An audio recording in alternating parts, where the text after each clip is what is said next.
Look at this! This is a marbled salamander and a great find to start off the day. Welcome to Montgomery, Alabama.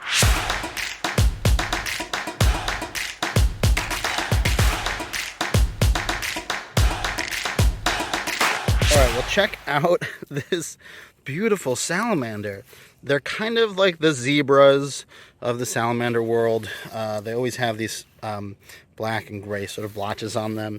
Now this is one of the few salamanders that's actually sexually dimorphic. Now the males tend to have sort of white silver bands and the females are more gray. This one I'm guessing is a female. It looks kind of in between, but the whites aren't really that bright. But sometimes, they're a little hard to tell, especially if you don't have a lot of practice like me. But a nice chunky salamander, it is, about the length of one of my fingers, which is pretty cool. So we'll give this guy a little bit of water and let him go back under his log. Oh, nice. Another marbled here. Let's pick him up. Put his log back. Nice. This one, maybe a little smaller than the one we had before. Feels grayer as well. It's probably female, but they're hard to tell. But nice, nice salamander. These are one of my favorites because they have such striking patterns to them, even though the colors are just, gray and black or silver and black. But neat to see. But we can put him right on back since we already looked at one of his friends. Oh, what was that?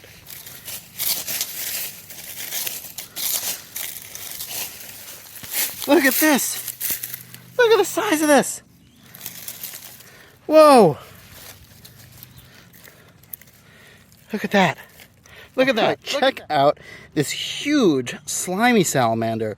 We're in range of the northern slimy salamanders. The slimy salamanders are really difficult to tell apart.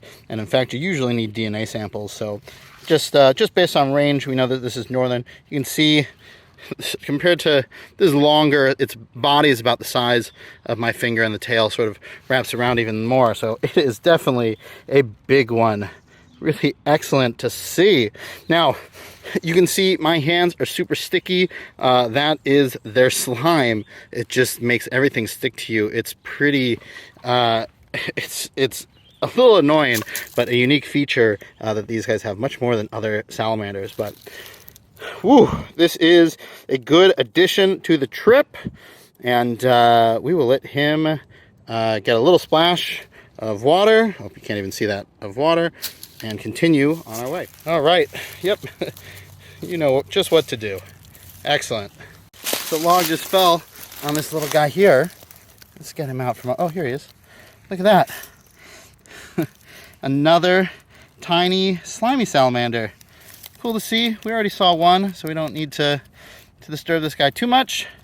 But you can see much different, just the size of my fingertip there. So we'll put his log back and continue on our way. We got a skink. Oh, the skink is in here. Check it out. There we go. This is a little brown skink. They usually have coppery sort of coloration on the back, like you see here, and that dark stripe down the side. Now, these skinks are usually really fast, so they can be difficult to catch, but we got lucky, and he went into a little spot where I could get him out. So, but he's been an excellent participant here, and it looks like at one point he may have lost his tail too. You can see there's a color change there, so there's a good chance that this is a regrown tail. It's also not very long either, so we're going to let this guy go and see what else is out there today. There he goes.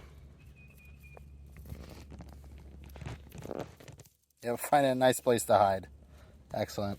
This is a little silly. This little caterpillar landed on me somehow, but we'll put him back on the tree there. He'll be on his way.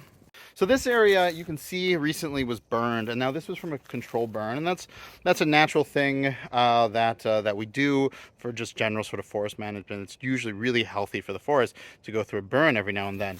And you can see on this side here, it's pretty wet. We flipped a lot of these logs but didn't find anything.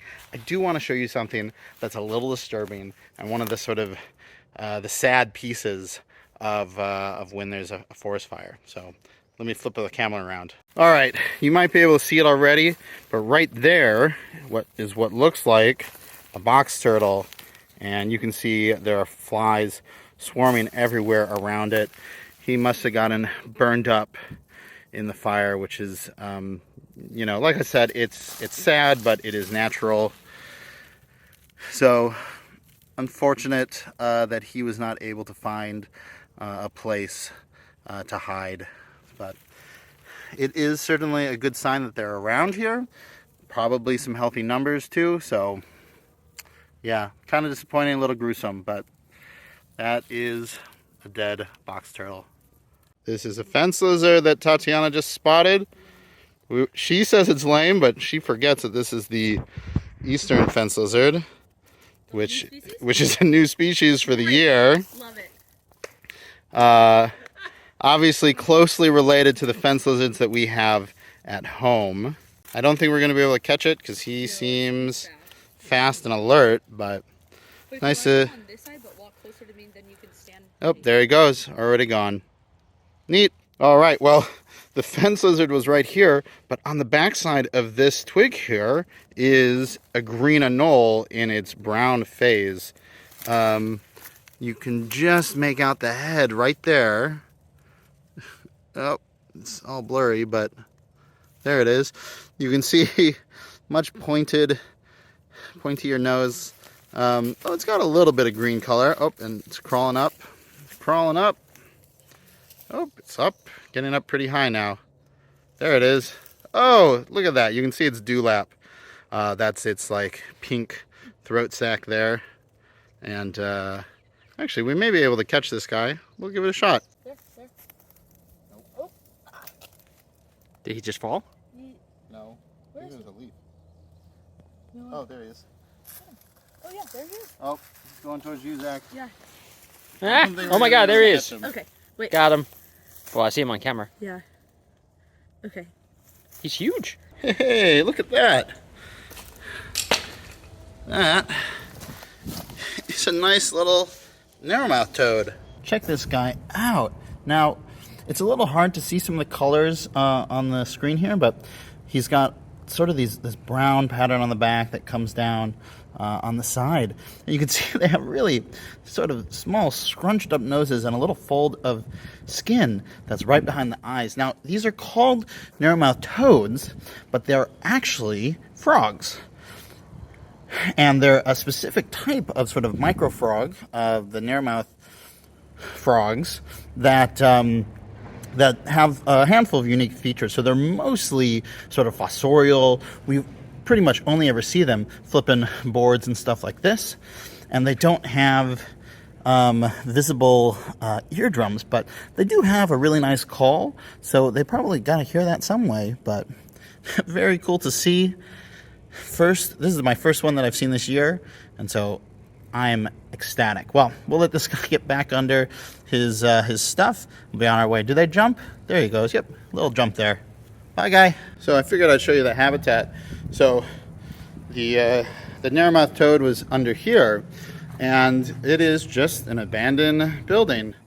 I don't usually like to come to abandoned buildings because they're kind of creepy, and you know, there's not great habitat with all the cement here, but this little pocket with all the dirt ended up being a really good spot for that narrowmouth toad. So glad I came in here, but let's see what else there is. Under this mattress, which I'll put back in a sec, we have another narrowmouth toad right there.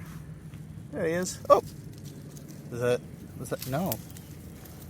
What else is here? Two more of the narrowmouth toads. You can see the pattern a lot better, especially on that one. They're very variable. Oh, he's jumping away. But we already took a close look. These guys are a little bit smaller than the first one we found, but I love the golden colors. Anyway, I'm going to put, they're jumping already. I'm going to put their mattress back there, put it back to where it was over here. It's really not a pretty area, but sometimes, you know, this is just like what's available to flip. So it's the best spot to find things.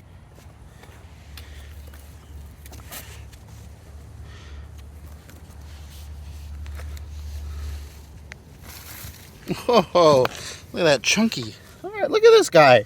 See those big pronounced crests on the head there? That's what makes this a southern toad.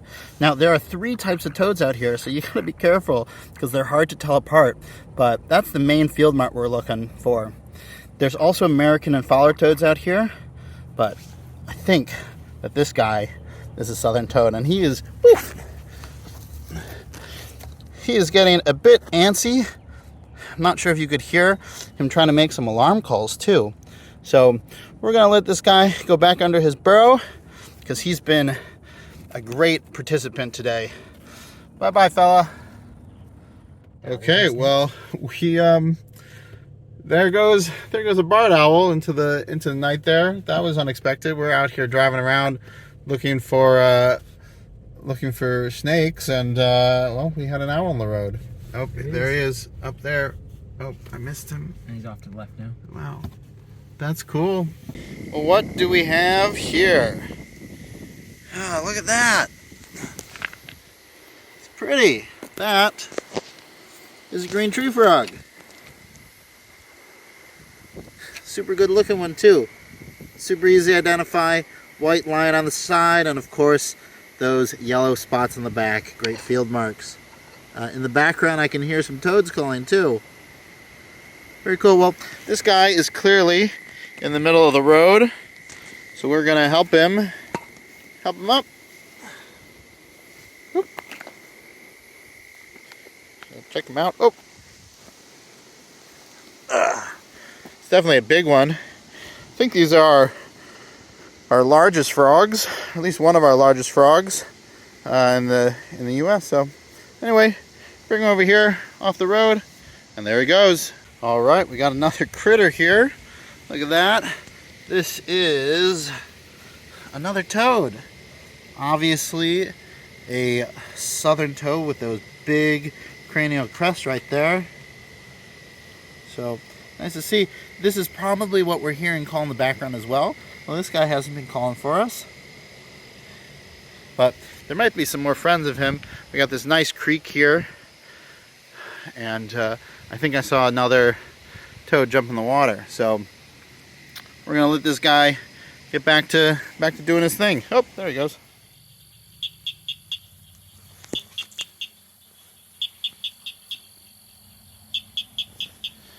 Can you hear that? We've got some frogs calling out here. Well, luckily, one of them is right there. And this one's got some nice pattern to it. Oh, he's hopping away, but he just moved over there. You can really see that dark triangle in the back of the head. That makes this a cricket frog. Now, I believe we're far enough south that it should be southern cricket frogs here. So, excellent species. Hey, so we finally made it back. Road cruising wasn't that productive, but we added a couple more things to our species list. Thank you so much for watching. Please remember to like and subscribe. I'm Greg Schechter. This is Schechter Natural History, and I'll see you in the field.